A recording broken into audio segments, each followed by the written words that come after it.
In this lesson, we will be learning more about clusters and cluster types. In each cluster of the Arrange mode, there are multiple cluster types. We want to use the type that gives the best garment simulation results. If we go to Prepare mode, we can see the available types. We can toggle through the types to see what effect they have.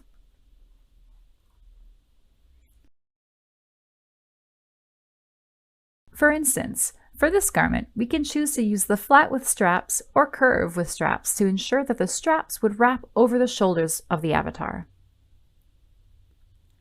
Let's spice up this garment by adding some asymmetrical gathered panels on the front and back. We have already added the panels into the torso cluster. We just need to check the box Use in 3D in the context view. In the Prepare mode, when we make any changes to the position of the patterns with a 3D gizmo, it moves the whole cluster.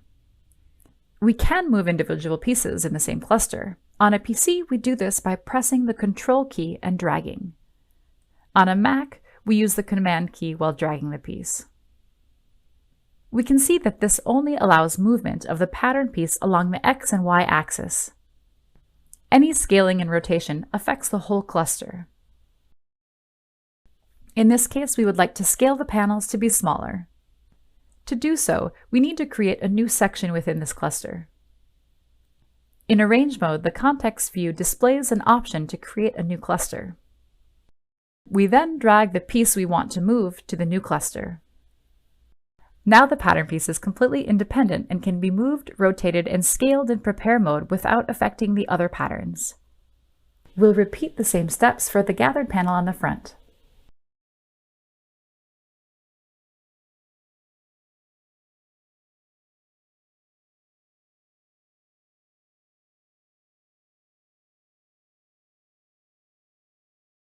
There are several other options in the context view.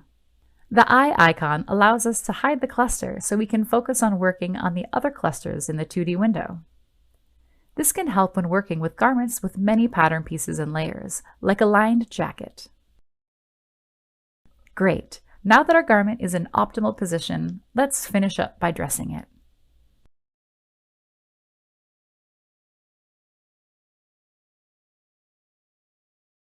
There are additional options available in the hamburger icon in the context view.